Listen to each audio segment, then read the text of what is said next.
Power does not corrupt people. People corrupt power.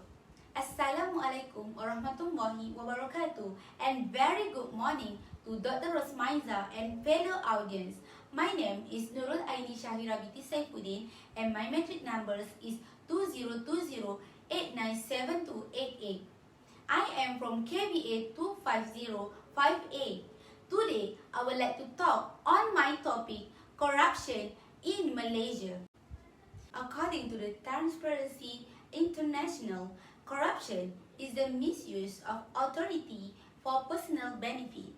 The rights of those who have been granted power, authority, and legitimacy are thereby violated. The level of corruption, the personalities involved, and the condition that leads to corruption all affects its character and degree. Corruption has changed as a result of modernization, and people now use novel and intricate techniques to hide their fraudulent behavior. Firstly, I would like to talk about the causes of corruption. Politics is a good technique to make sure that everyone in a given jurisdiction, regardless of their background, has an equitable share of power and resources. However, some persons have taken advantage of political position and actions to further their interests while ignoring the requirement for transparency and public accountability. Because individuals no longer appreciate the necessity to implement national policies that will benefit residents. The rise of political elites has allowed corruption to grow in both public and also private administration, without taking into account how their action might affect other residents. They have debated public resources in order to further their own interests. Politics have made it possible for dishonest officials to win election and hold significant position in the government. Citizens so continue to suffer as a result of those who they believe will solve their problem, failing to act in their best interests. Second, due to a lack of strong moral precept and obligation, the ethical standards of those in position of authority have declined and their value system has degraded. The traditional values of moral and honest service delivery practices are no longer respected, and society has turned into a shelter for people who disrespect human dignity. It is vital to clarify how modernity has obscured the value of respecting the roles and people assigned to them in order to assist others.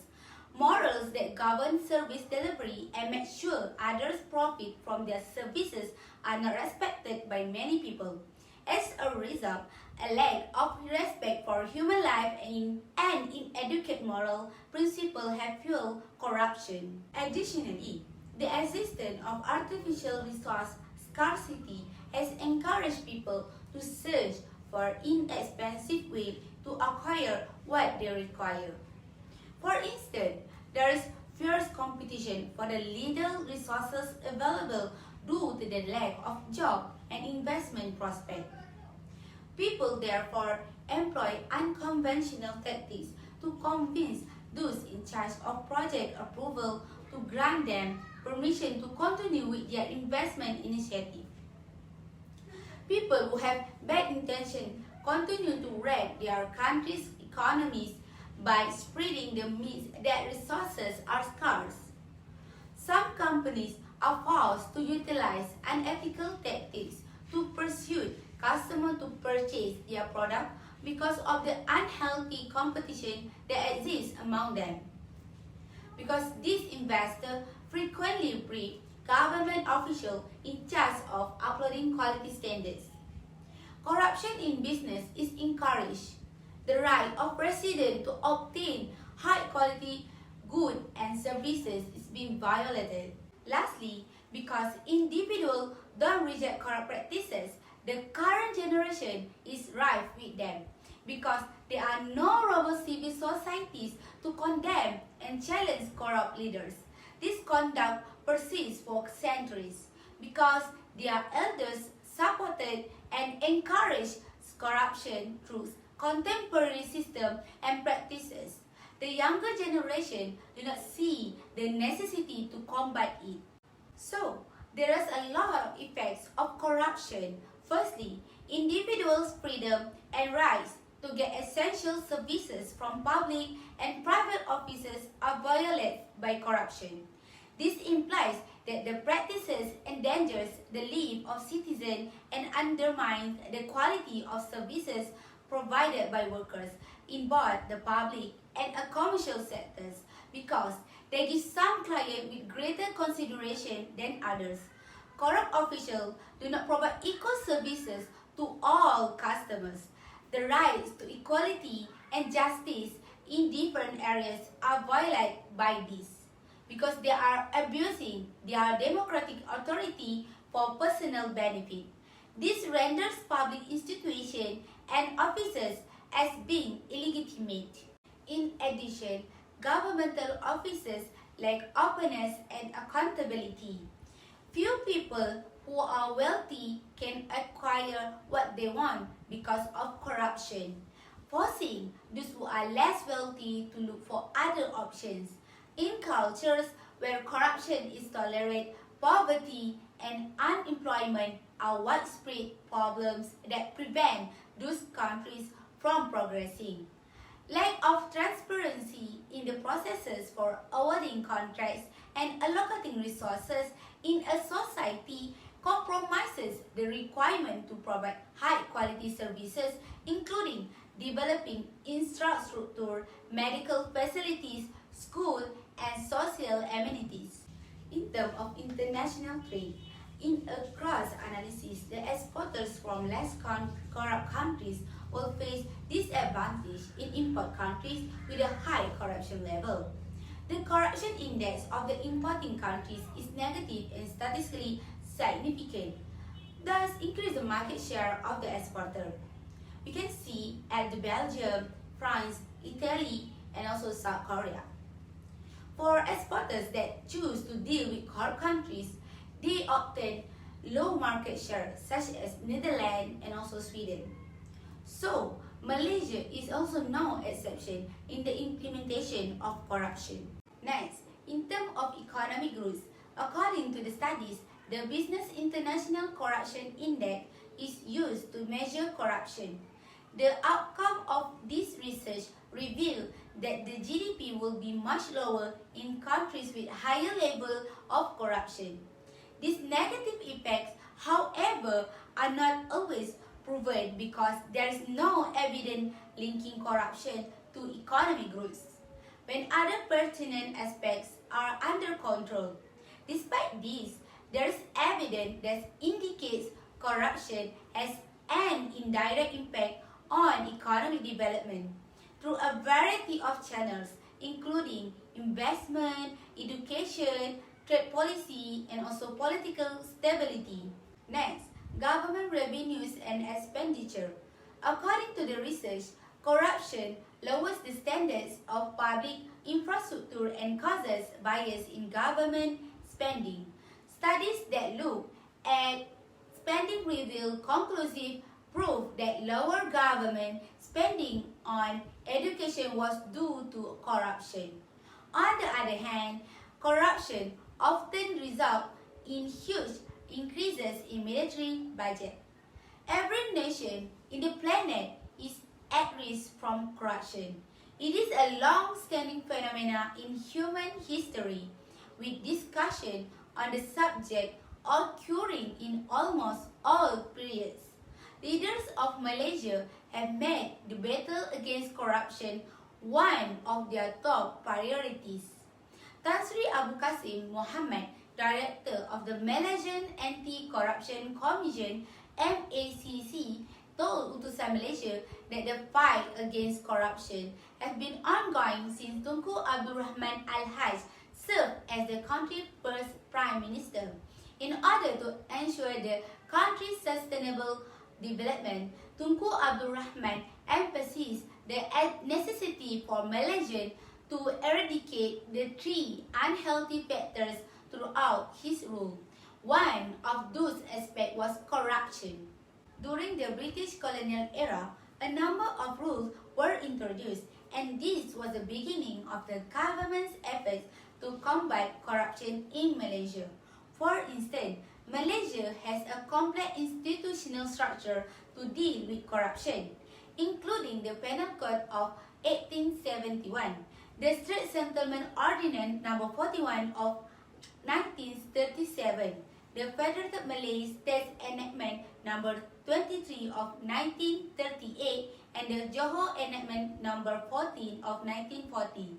The Anti-Corruption Agency, ACA, found in 1967, the Public Complaints Bureau, the Auditor General Office, the Public Account Committee, the Police, the Attorney General Office, the Custom and Malaysian Administration Modernization and Management Planning Unit are just a few of the institutions the government has established with the goal of strengthening the anti-corruption infrastructure. The government has also adopted a number of other initiatives to promote moral behavior and advance its anti-corruption objective, such as leadership. These tactics, nevertheless, haven't had much of an influence on corruption. The new safeguards are readily apparent, but it is much harder to see how effective they are. The inability to address the core causes of corruption, redundancies, and duplication, and low public support for government efforts are the key reasons why government programs to reduce corruption are ineffective. According to a poll done by the Australian Institute of Criminology, AIC, programs and strategies to combat corruption are successful because they may address the root causes of corruption and take into account the political and socio-economic environment in which corruption thrives. Although Malaysia has complex frameworks and techniques, they are ineffective at combating corruption because they do not deal with its underlying causes. The flaws in Malaysia's political system, cultures, and institutions are the primary causes of corruption there. Anti-corruption tactics are ineffective because of four factors. Firstly, poor implementation and subsequent consolidation. Second, a lack of political will to combat corruption. And third, flaws in the current institution. And lastly, flaws in the political system, cultures, and institutions of the nation. The Malaysian government frequently chooses the route of creating new institutions and policies rather than boosting the capacity to operate the effective watchdog bodies. The leadership in Malaysia seemed effective at bringing in new ideas with all of their institutional packaging and rhetoric, but ineffective at effectively implementing them and then consolidating them. Numerous public sector changes in Malaysia's public sector have proven this. Furthermore, the leaders of Malaysia are either incapable or unwilling to address political corruption, demonstrating a lack of political will to do so. The government's effort to combat corruption have been severely damaged by such failures, as well as weaknesses in the country political system, cultures, and also institutions. As a conclusion, human-made causes, including capitalism, a lack of accountability and transparency, tribalism, poverty, poor social, political system, and nepotism, all contribute to the corruption. This sin hurts societies, slows down national progress, and exacerbates poverty. Therefore, individuals should make a concerted effort to guarantee that they combat corruption by informing their constituents of the value of transparent processes. Additionally, official methods should be set up to identify and eradicate this evil, and those discovered encouraging it should be subject to severe punishment. The government has begun to create and implement new efforts to effectively reduce corruption in Malaysia. However, despite all of these programs and tactics, we continue to face the same issues because there is little proof that anti-corruption activities works.